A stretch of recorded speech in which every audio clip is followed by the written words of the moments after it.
আসসালামু আলাইকুম। আজকে আমরা আলোচনা করব রবীন্দ্র পূর্ববর্তী সাহিত্য থেকে বিগত প্রাইমারি, বিসিএস ও অন্যান্য পরীক্ষায় আসা সকল প্রশ্ন উত্তর। চ্যানেলটি সাবস্ক্রাইব করে সাথে থাকুন। যদি ভিডিওটি ফেসবুক পেজ থেকে দেখে থাকেন অবশ্যই ফেসবুক পেজটি ফলো দিয়ে সাথে থাকবেন। চলুন শুরু করি। প্লে হাউস নামে রঙ্গলায় প্রতিষ্ঠিত হয় কত সালে? প্লে হাউস নামে রঙ্গালয় প্রতিষ্ঠিত হয় 1753 সালে। বাংলা মৌলিক নাটকের যাত্রা শুরু হয় কোন নাট্যকারের হাতে? মৌলিক নাটকের যাত্রা শুরু হয় রামনারায়ণ তর্করত্নের হাতে। বাংলার মৌলিক নাটকের সূত্রপাত হয় কত সালে? বাংলার মৌলিক নাটকের সূত্রপাত হয় 1852 সালে। বাংলা ভাষায় রচিত প্রথম নাটক কোনটি? বাংলা ভাষায় রচিত প্রথম নাটক হচ্ছে ভদ্রার্জুন। যোগেন্দ্র চন্দ্র গুপ্ত রচিত নাটক কোনটি? কীর্তিবিলাস। দি ডিসগাইজ নাটকের বাংলার অনুবাদক কে? দি ডিসগাইজ নাটকের বাংলা অনুবাদক হচ্ছে Herasim Lebedev. Herasim Lebedev. Bangla ভাষায় রচিত প্রথম সামাজিক নাটক হচ্ছে কুলিনকুল সর্বস্ব। গিরিশচন্দ্র ঘোষের প্রথম ও শ্রেষ্ঠ বিয়োগান্ত নাটক হচ্ছে প্রফুল্ল। নাটক কি?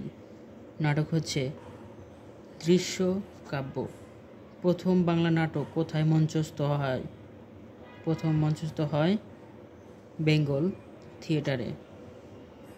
প্রহসন বলতে বোঝায়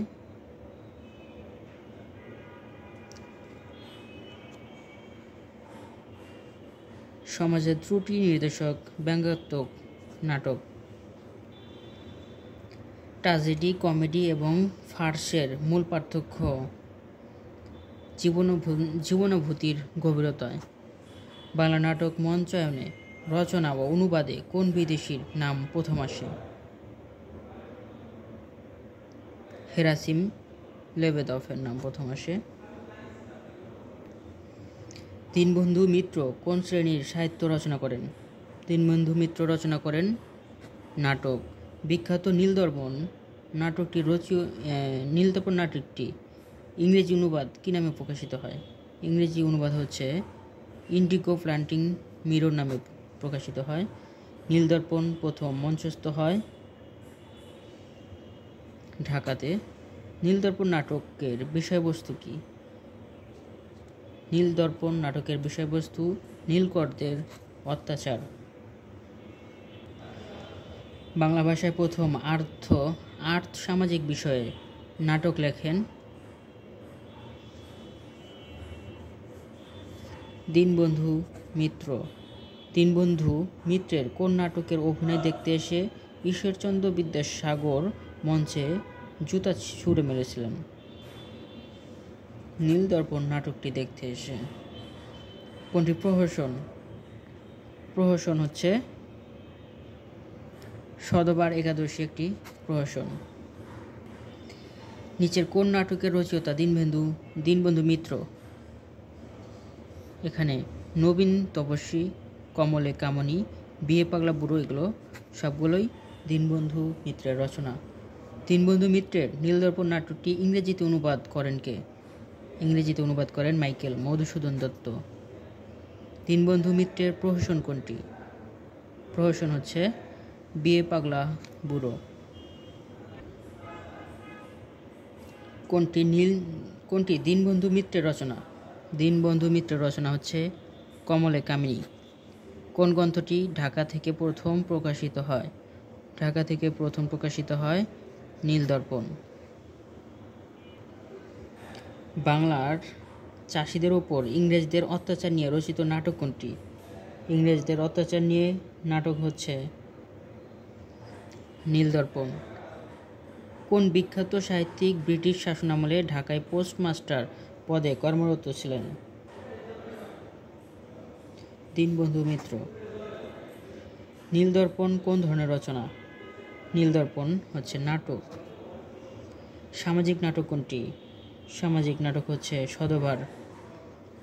সধবার একাদশী একটি সামাজিক নাটক।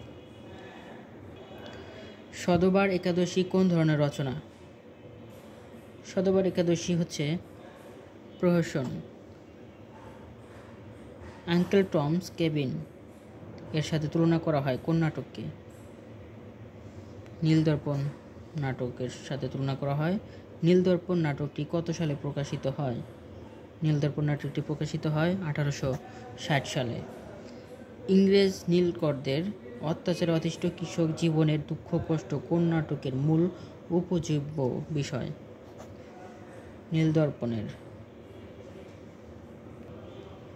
তোরাব চরিত্রটি নিম্নের কোন নাটকের? তোরাব হচ্ছে নীলদর্পণ নাটকের চরিত্র। লীলাবতী গ্রন্থটি সংক্রান্ত নিম্নোক্ত কোন তথ্যটি সঠিক?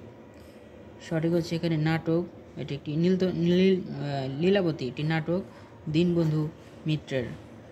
নবীন মাধব কোন উপন্যাসের চরিত্র? নবীন মাধব এটি হচ্ছে নীলদর্পণ নাটকের চরিত্র। নীলদর্পণ একটি উপন্যাস, এটির চরিত্র হচ্ছে নবীন মাধব।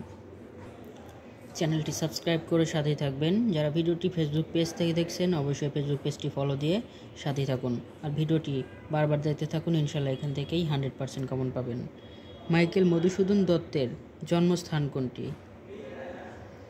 মাইকেল মধুসূদন দত্ত জন্মগ্রহণ করেন যশোরে। মাইকেল মধুসূদন দত্ত যে গ্রামে জন্মগ্রহণ করেছিলেন সেই গ্রামটির নাম হচ্ছে সাগরদাড়ি। মাইকেল মধুসূদন দত্তের মৃত্যু হয় কোথায়?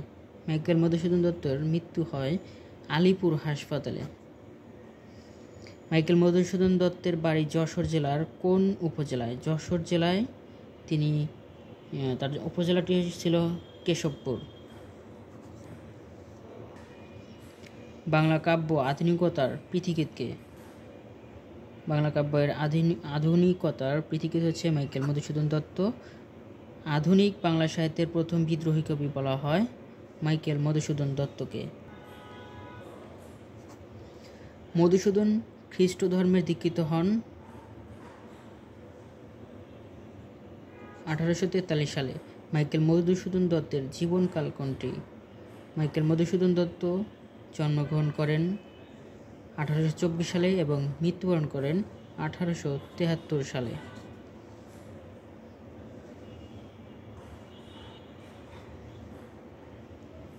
মাইকেল মধুসূদন কোন শতকে জীবিত ছিলেন? তিনি জীবিত ছিলেন 19বিংশ শতাব্দী সালে। বাংলা সাহিত্যের প্রথম মহাকবি বলা হয় মাইকেল মধুসূদন দত্তকে। কত সালে মেঘনা দবধ কাব্য প্রথম প্রকাশিত হয়? 1861 সালে মেঘনা দবধ কাব্য প্রথম প্রকাশিত হয়। মাইকেল মধুসূদন দত্তের মেঘনা দবধ কাব্য কী ধরনের রচনা? মেঘনা দবধ কাব্য একটি মহাকাব্য। বাংলা ভাষায় সার্থক মহাকাব্য কোনটি? বাংলা ভাষার সার্থক মহাকাব্য হচ্ছে মেঘনা দবধ। মাইকেল মধুসূদন দত্তের মেঘনা দবধ কাব্য ইংরেজিতে প্রথম অনুবাদ করেন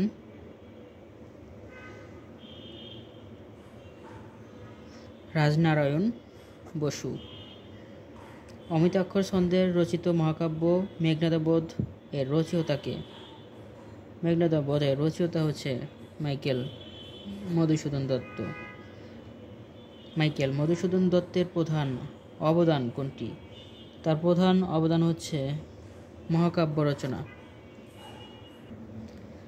মেঘনা দবধ কাব্যের সর্গ সংখ্যা কয়টি? সর্গের সংখ্যা হচ্ছে 9টি। মাইকেল মধুসূদন দত্তের মেঘনা দবধ প্রকৃতপক্ষে কোন রসের কাব্য?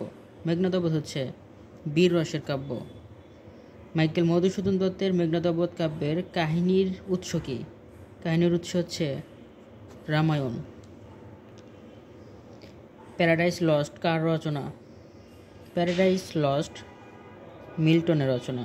মাইকেল মধুসূদন দত্তের মেঘনা দবধ কাব্য কোন ছন্দে রচিত? মেঘনা দবধ কাব্যটি অমিতাক্ষর ছন্দে রচিত। বিভীষণের স্ত্রীর নাম কি? বিভীষণের স্ত্রীর নাম হচ্ছে শর্মা। মাইকেল মধুসূদন দত্তের মহাকাব্য কোনটি? মধুসূদন দত্তের মহাকাব্য হচ্ছে মেঘনাদ কাব্য। আমি কি ডরাই সখী ভিখারি রাঘবে। ভিখারি রাঘব কে? ভিখারি রাঘব এখানে রাম।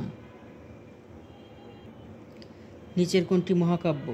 এখানে মহাকাব্য মেঘনাদবধ কাব্য। মেঘনাদবধ কাব্যের কোনটির প্রবল প্রকাশ ঘটেছে?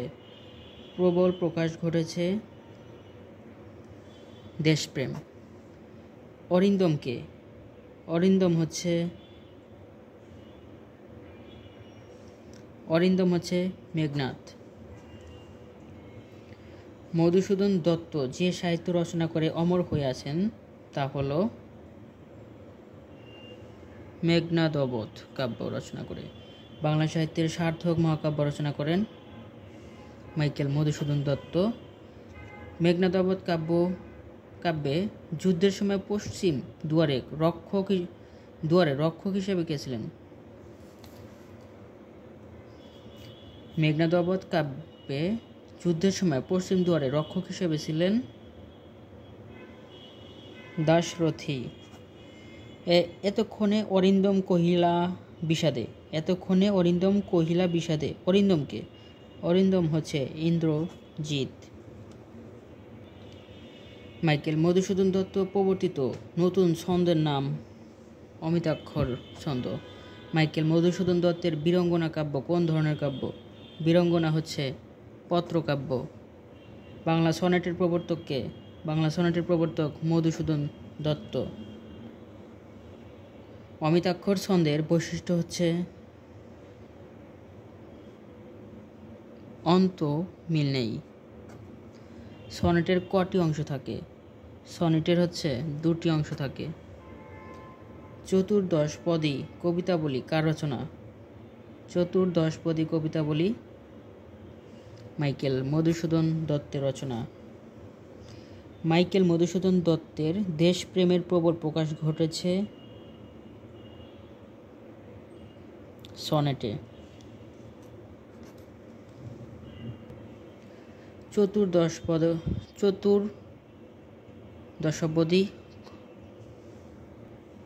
চতুর্দশপদী কবিতার অর্থ প্রতিটি কবিতার 14টি লাইন থাকবে। বাংলা সাহিত্যে অমিতাক্ষর ছন্দের প্রবর্তক মাইকেল মধুসূদন। বাংলা সাহিত্যে অমিতাক্ষর ছন্দের প্রবর্তক বলা হয় মধুসূদন দত্তকে। কোনটি মাইকেল মধুসূদন দত্তের রচনা নয়? মাইকেল মধুসূদন দত্তের রচনা নয় অশ্রুমালা। কৃষ্ণকুমারী শর্মিষ্ঠা পদ্মাবতী মাইকেল মধুসূদন দত্তের রচনা। সনেটের প্রথম ভাগে কতটি লাইন থাকে? সনেটের প্রথম ভাগে থাকে 8টি। মধুসূদন দত্ত রচিত কপোতাক্ষ নদ কবিতাটি কোন ধরনের? কপোতাক্ষ নদ হচ্ছে চতুর্দশপদী কবিতা। মাইকেল মধুসূদন দত্তের রচনা কোনটি? মাইকেল মধুসূদন দত্তের রচনা ক্যাপটিভ লেডি। মাইকেল মধুসূদন দত্তের বঙ্গভাষা কবিতাটি কোন ছন্দে রচিত? বঙ্গভাষা কবিতাটি অমিতাক্ষর ছন্দে রচিত। বঙ্গভাষা কবিতার রচয়িতাকে? বঙ্গভাষা কবিতাটি রচয়িতা মাইকেল মধুসূদন দত্ত। মাইকেল মধুসূদন দত্তের তিলোত্তমা সম্ভব কাব্যটি একটি কাহিনী কাব্য। তিলোত্তমা সম্ভব হচ্ছে কাহিনী কাব্য। মাইকেল মধুসূদন দত্তের প্রহসন হচ্ছে একেই কি বলে সভ্যতা। কেলিনু শৈবালে ভুলি কমল কানন। এখানে কমল কানন শব্দের ব্যঞ্জনার্থ হচ্ছে বাংলা ভাষা। ওরে বাছা মাতৃকোষে রতনে রাজি এ ভিখারি দশা তবে কেন তোরা আজি এ পঙ্কোক্তিদ্বয় কোন কবিতার অন্তর্গত? এই উক্তি দুটি হচ্ছে বঙ্গভাষা কবিতার অন্তর্গত। বঙ্গভাষা সনেটে প্রথম কি নামে লেখা হতো? বঙ্গভাষা সনেট প্রথম কি নামে লেখা হতো? সনেট প্রথম লেখা হতো কবি মাতৃভাষা। বঙ্গভাষা সনেটে শতকের মিল বিন্যাসকে বলা হয়?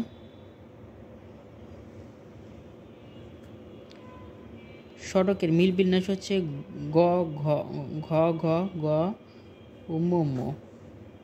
এটা হচ্ছে মিল বিন্যাস আর কি। গ ঘ গ গ উম উম। হায় রে কোথায় সে বিদ্যা, যে বিদ্যা বলে দূরে থাকি পার্থর্থী তোমার চরণে। উদ্ধৃত চরণ দুটির কবিকে? এই দুটির কবি হচ্ছে মাইকেল মধুসূদন দত্ত। কপোতাক্ষ নদ কোন জাতীয় কবিতা? এটি সনেট জাতীয় কবিতা।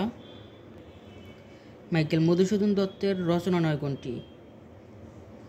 বেতাল পঞ্চবিংশতি, এটি ঈশ্বরচন্দ্র বিদ্যাসাগরের রচনা। কিন্তু তিলোত্তমা সম্ভব কাব্য, মেঘনাদবধ কাব্য, বীরাঙ্গনা এগুলো মাইকেল মধুসূদন দত্ত রচনা। জন্মিলে মরিতে হবে, অমরকে কোথা কবে, চিরস্থির কবে নীর হায়রে জীবন নদে। কোন কবির উক্তি এটি? এটি বলেছেন Michael Madhusudan Dutta. Blank verse অর্থ হচ্ছে অমিতাক্ষর, ব্ল্যাঙ্ক ভার্স। কৃষ্ণকুমারী নাটকের নাট্যকার? মাইকেল মধুসূদন দত্ত। সনেটের শেষ অংশকে বলা হয় শতক।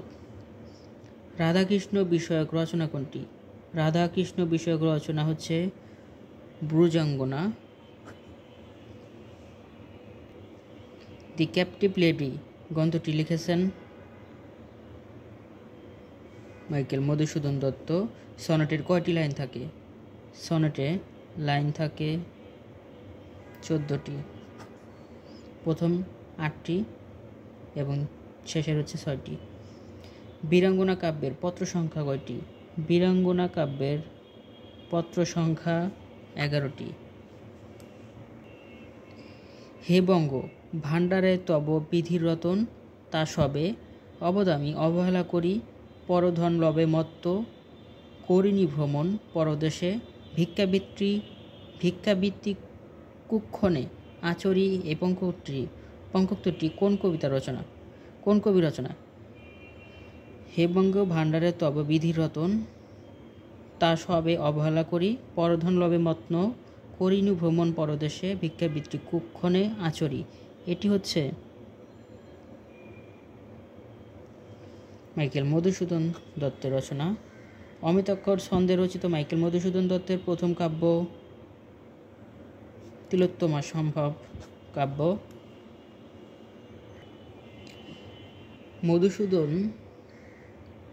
মধুসূদনের চতুর্দশপদী কবিতাবলী গ্রন্থে কতগুলো সনেট রয়েছে? সনেট রয়েছে 102টি। সনেটকে বাংলায় কি বলা হয়? সনেটকে বাংলায় বলা হয় চতুর্দশপদী কবিতা। মাইকেল মধুসূদন রচিত অড জাতীয় কাব্য কোনটি? অড জাতীয় কাব্য হচ্ছে ব্রজাঙ্গনা। মাইকেল মধুসূদনের প্রথম বাংলা কাব্য কোনটি? প্রথম বাংলা কাব্য হচ্ছে তিলোত্তমা সম্ভব। মধুসূদনের প্রথম গ্রন্থের নাম হচ্ছে ক্যাপটিভ লেডি। মধুসূদনের প্রথম গ্রন্থর নাম হচ্ছে ক্যাপটিভ লেডি। কোন বাঙালি সাহিত্যিককে পাশ্চাত্যের মিল্টনের সাথে তুলনা করা হয়? পাশ্চাত্যের মিল্টনের সাথে তুলনা করা হয় মধুসূদন দত্তকে। সনেটের জনক বলা হয় ইতালির পেত্রাককে। বীরাঙ্গনা কোন ছন্দে রচিত? বীরাঙ্গনা এটি অমিতাক্ষর ছন্দে রচিত। বাংলা সাহিত্যের প্রথম সার্থক ট্র্যাজেডি নাটক হচ্ছে কৃষ্ণকুমারী। বাংলা ভাষার প্রথম আধুনিক সনেট রচনা করেছেন মধুসূদন দত্ত। বুড়ো শালিকের ঘাড়েরও প্রহসনটির রচয়িতা মাইকেল মধুসূদন দত্ত। কোন বাঙালি নাট্যকার বাংলা নাটকের পথিকৃৎ? বাংলা নাটকের পথিকৃৎ বলা হয় মাইকেল মধুসূদন দত্তকে। নাটক ও প্রহসনের পার্থক্য কোথায়? নাটক ও প্রহসনের পার্থক্য হচ্ছে ব্যঙ্গ বিদ্রূপে। একেই কি বলে? সভ্যতা বিষয়ের দিক হতে একটি প্রহসন। একে কি বলে? সভ্যতা, এটি একটি প্রহসন। একে কি বলে সভ্যতা প্রহসনের রচয়িতা? মাইকেল মধুসূদন দত্ত। বুড়ো শালিকের ঘাড়ে রো কোন জাতীয় শিল্পকর্ম? এটি প্রহসন। কৃষ্ণকুমারী কি ধরনের গ্রন্থ? কৃষ্ণকুমারী হচ্ছে নাটক। বাংলা সাহিত্যের প্রথম ঐতিহাসিক নাটক কোনটি? প্রথম ঐতিহাসিক নাটক হচ্ছে কৃষ্ণকুমারী। বাংলা সাহিত্যে অমিতাক্ষর ছন্দ প্রথম ব্যবহৃত হয় বীরাঙ্গনা কাব্যে।